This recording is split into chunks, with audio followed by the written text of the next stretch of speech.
Bismillahirrahmanirrahim. Alhamdulillah Rabbil Alamin. Wassalatu wassalamu ala asyrafil anbiya'i wal mursalin Sayyidina Muhammadin wa ala alihi wa sahbihi ajma'in.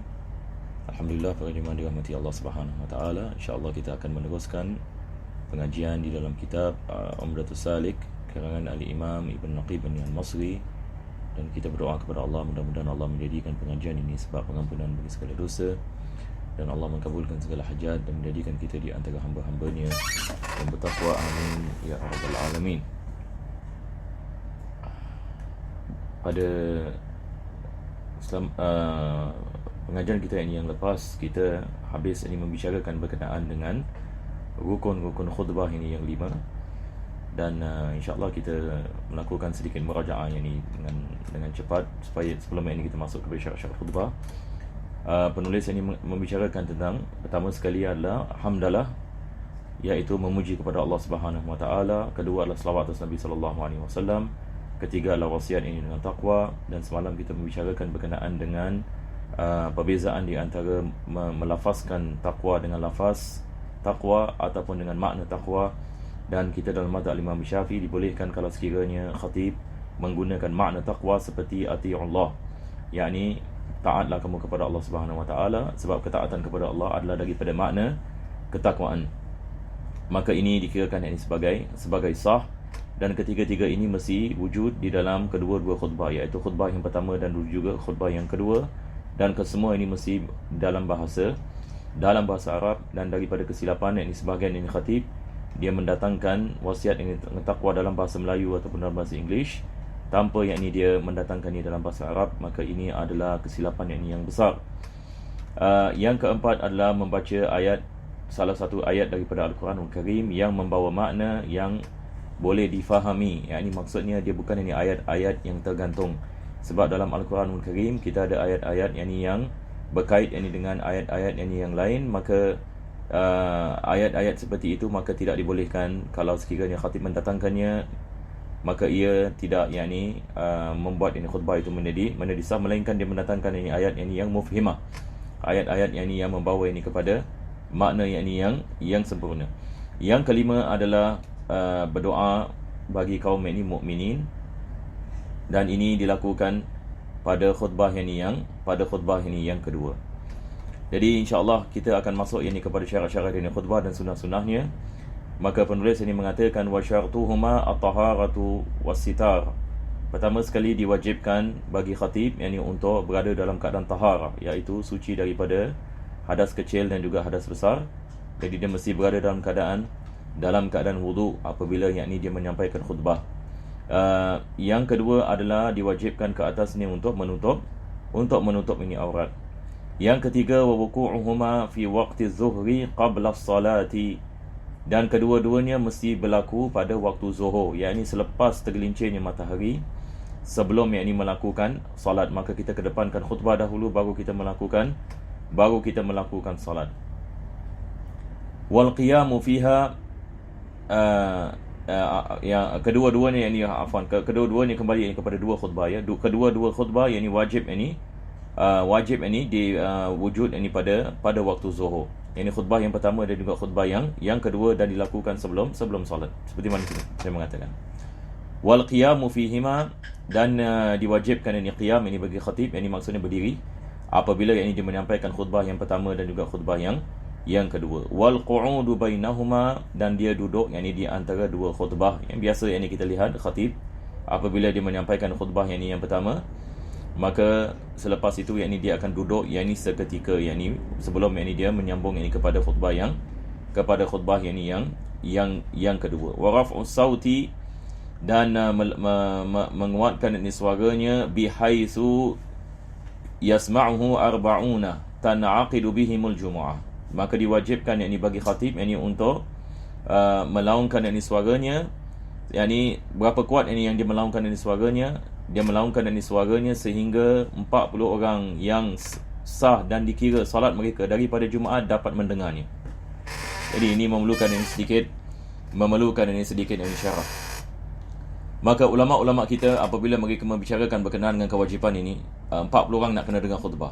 40 orang nak kena dengar nak kena dengar yakni khutbah. Adakah maksudnya mereka mendengar yakni khutbah dan memahaminya, ataupun maksudnya mereka, kalau mereka concentrate, mereka dapat mendengar khutbah. Yani mungkin ada orang yakni misalan dia duduk dan dia khayal, dia berada yakni dia di depan khatib, akan tetapi dia tidak memahami apa yang disebutkan ini disebutkan oleh khatib. Tetapi kalau sekiranya dia pay attention, dia akan mendengar dan dia akan memahami yang khatib. Ini kita mengatakan as-sama' bil quwwah. Sama' ini bil quwwah, yakni maksudnya kalau dia pay attention ini misalan, maka dia akan mendengar ini khutbah. Tapi kita ada lagi satu as-sama' bil fi'l, yakni maksudnya makmum itu harus mendengar yakni khutbah yakni tersebut. Yakni berbeza dengan seorang yakni kalau dia berada dalam keadaan tidur misalan. Kalau dia berada dalam keadaan tidur misalan, dia tidak mendengar khutbah. Tetapi kalau sekiranya dia tidak yakni tidur, dia akan mendengarnya. Jadi suara yakni khatib itu akan sampai yakni kepadanya. Maka pendapat yang dipilih adalah as-sama' bil quwwah. Ini maksudnya selagi mana khatib menyampaikan khutbahnya dengan suara, kalau sekiranya 40 orang tersebut dapat mendengar yakni suaranya, dan mereka meletakkan attention mereka untuk mendengarnya dan mereka akan memahaminya, itu sudah mencukupi. Jadi saya harap kita faham ini insya-Allah. Maka berbeza dengan ada sebagian ulama mengatakan bil fi'l ini maksudnya dia harus mendengarnya dan harus memahaminya. Maka ini adalah syarat yang agak sukar sedikit. Cuma zaman sekarang disebabkan kita ada mikrofon dan sebagainya. Dan kalau jemaah misalan beribuan misalan, maka tidak ada masalah. Ini biasanya mudah untuk kita mendapatkan 40 orang, sama ada yang mendengar bil quwwah ataupun mendengar bil fi'l. Mendengar bil quwwah walaupun dia tidak memahami, bil fi'l mendengar dengan memahami isi tersebut. Maka yang wajib adalah suara khatib mesti sampai kepada 40 orang bil quwwah, iaitu kalau sekiranya mereka mahu mendengarnya, maka mereka mendengarnya akan memahaminya. Maka di sini ulama-ulama kita zaman dahulu membicarakan tentang perkara ini. Diwajibkan atas khatib untuk menguatkan suaranya. Ini maksudnya khatib tidak boleh khutbah dengan suara yang pelan, je seorang boleh dengar sahaja misalan, dan dia tidak pakai mikrofon misalan. Maka ini tidak sah khutbah. Jadi zaman dahulu mereka membicarakan tentang masalah meluangkan menguatkan suara. Zaman sekarang dengan mikrofon yang kita ada, hatta khatib tidak menguatkan suaranya, maka apa yang penting adalah suaranya sampai kepada makmum. Cuma zaman sekarang apa yang kita harus berjaga-jaga adalah kalau mic mati. Kalau kita sedang menyampaikan khutbah dan mikrofon mati, maka sebagai seorang khatib harus kita faham syarat ini. Maka diwajibkan kita meluangkan suara kita, dan sehingga kita meyakini suara kita dapat sampai kepada 40 orang mustautinin, yang dikira daripada mereka solat Jumaat. Jadi saya harap insya-Allah kita boleh memahaminya. Jadi ini adalah daripada syarat. Ini kita ulang sekali lagi. Pertama sekali adalah bersuci daripada hadas kecil dan hadas besar. Selepas itu menutup aurat. Selepas itu melakukannya pada waktu zuhur sebelum melakukan salat, dan melakukan qiyam wajib bagi khatib untuk berdiri pada kedua-dua khutbah dan duduk di antara keduanya dan mengangkatkan suaranya seperti mana kita mengatakan tadi. Selepas itu penulis membicarakan berkenaan dengan sunat-sunat khutbah. Sunat-sunat bagi khutbah yang pertama dan khutbah yang kedua. Dia mengatakan wa sunanuhuma minbarun aw mawdi'un 'alin. Maka disunatkan bagi khatib untuk melaungkan khutbahnya di atas mimbar ataupun satu platform yang tinggi. Atas mimbar dan platform yang tinggi. Daripada hikmahnya adalah supaya suaranya dapat sampai lebih jauh. Perkara yang kedua, mudah bagi makmum untuk melihat kepada khatib. Mudah bagi makmum untuk melihat kepada khatib. Melihat kepada khatib adalah daripada sunnah, nanti akan disebutkan nanti. Dan ini akan memberikan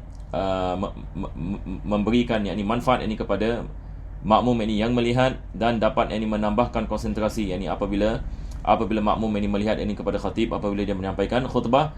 Maka disunatkan bagi khatib untuk berdiri di tempat yang tinggi, supaya makmum di depan dapat melihatnya, makmum di belakang juga dapat melihat dapat yang melihatnya. Dan Nabi SAW beliau khutbah yang atas yang mimbar, dan ini adalah daripada ittiba' kepada Nabi SAW. Wa an yusallima idza dakhala wa idza sa'ada, dan disunatkan bagi khatib yakni apabila dia masuk yakni kepada ruang yakni salat, maka disunatkan baginya untuk dia memberikan salam, dan selepas itu dia memberikan salam yakni sebelum dia naik yakni ke atas mimbar, dan selepas itu dia memberikan salam apabila dia di atas mimbar. Maka tiga tempat ini disunatkan bagi khatib yakni untuk memberikan salam. Pertama sekali apabila dia masuk yakni ke ruangan salat. Perkara yang kedua, situasi yang kedua adalah apabila dia menghadapi yakni jamaah sebelum yakni naik yakni kepada mimbar. Dan yang ketiga adalah apabila dia berada di atas mimbar. Biasa apa yang kita amalkan hanya satu salam saja apabila khatib ini naik ke atas mimbar. Maka pada hakikatnya ada tiga yakni salam yakni yang disunatkan yakni bagi khatib, yang mana kalau hari ini orang mengamalkannya akan dianggap ini sebagai yakni pelik. Betul ke tidak? Sebab ini manusia tidak biasa dengan perkara ini. Wa an yajlisa hatta yu'adzina, dan disunatkan ke atasnya ini untuk dia duduk sehingga muazzin ini melaungkan azan. Ini yang biasa ini apa yang kita lihat pada hari Jumaat. Wa ya'tamida ala sayfin aw qausin aw asa, disunatkan ini atas khatib ini untuk menggunakan yakni sama ada yakni as-sayf ini dimasukkan di sini adalah pedang, qaus ini apa kita mengatakan itu bow ya bagi panah, aw asan, ataupun kalau dia tidak ada maka dia menggunakan tongkat. Dan ini semua adalah daripada ittiba' kepada Nabi sallallahu alaihi wasallam. Biasanya kita di Singapura semua masjid-masjid di Singapura menggunakan tongkat. Dan Nabi sallallahu alaihi wasallam apabila beliau menyampaikan khutbah, maka beliau menyandarkan ke atas tongkatnya. Dan juga pernah Nabi sallallahu alaihi wasallam menyandarkan ke atas pedangnya, dan juga al-qaus tempat memanah. Dan akhir sekali apa yang saya lihat yang menggunakan pedang dalam khutbah baru-baru ini di Hagia Sophia, apabila mereka membuka kembali masjid Hagia Sophia, maka khatibnya menyandarkan ke atas pedang. Maka ketiga-tiga ini adalah daripada sunnah.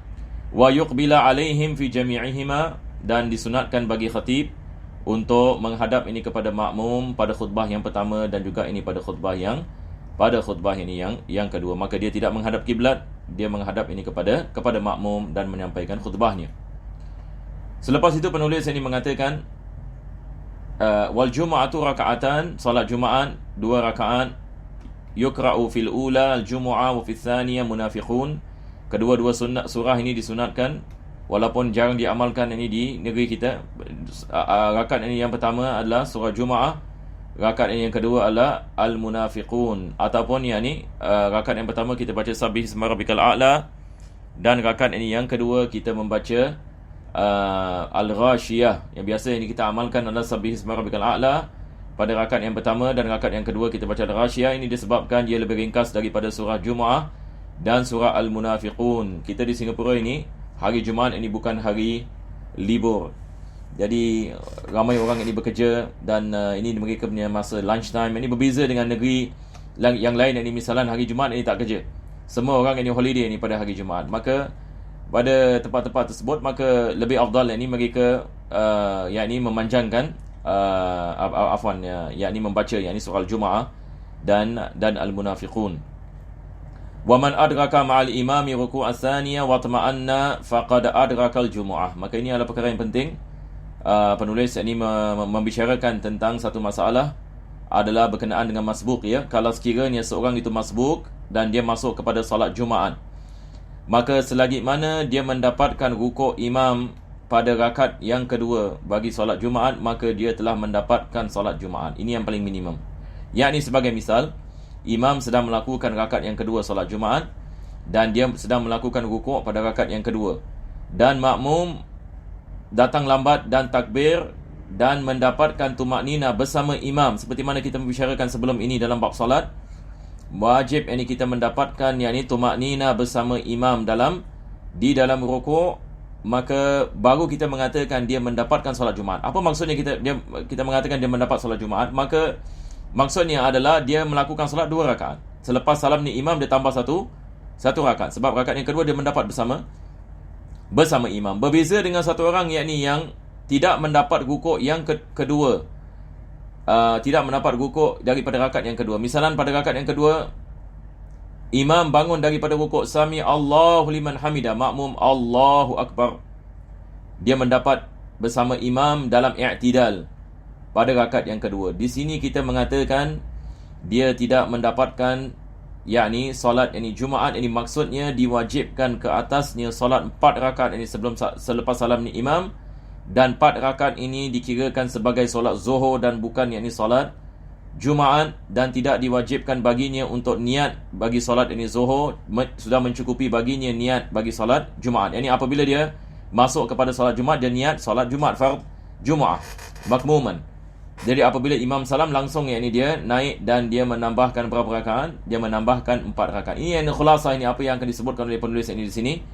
Dia mengatakan waman adraka ma'al imami ruku' asaniyati watma'anna faqad adrakal jumu'ah. Ini seperti mana kita mengatakan dia mendapatkan tumaknina dalam rukuk pada rakaat yang kedua bersama imam, maka dia telah mendapatkan Jumu'ah. Dia hanya dapat tambahkan 1 rakaat.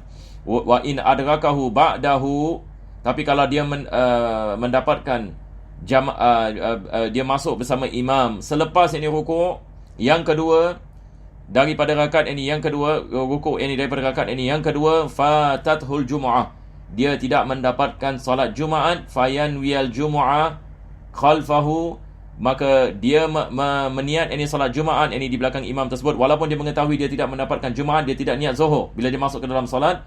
Fa idza sallama atamma zuhra, apabila imam ini memberikan salam, maka dia menyempurnakan yakni solat, dia menyempurnakan solat zuhur. Sebab ada jemaah ini biasa tanya, sekarang saya masuk lambat, misalan imam sedang sujud pada rakaat yang kedua solat Jumaat, imam sedang sujud pada rakaat yang kedua, sekarang saya tahu saya tak dapat solat Jumaat, jadi adakah saya niat usalli fardal Jumu'ah makmuman ataupun usalli fardal zuhri makmuman?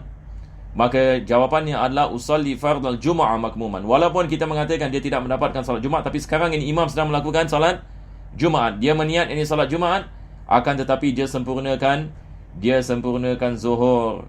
Jadi saya harap ini kita boleh memahami insya-Allah taala. Maka seterusnya penulis mengatakan sunanu muridul Jumu'ah, sunnah-sunnah yang ni bagi mereka-mereka yang nak melakukan solat Jumaat, kita tangguhkan ini pada keesokan hari. Rabbana taqabbal du'ana innaka antas samiul alim wa tub 'alaina innaka antat tawwabur rahim, khtim bisalihati a'malana wa ajrana Allah ya karim bi fadli subhana rabbika bil 'izzati 'amma yasifun wa salamun 'alal mursalin, alhamdulillahi rabbil alamin.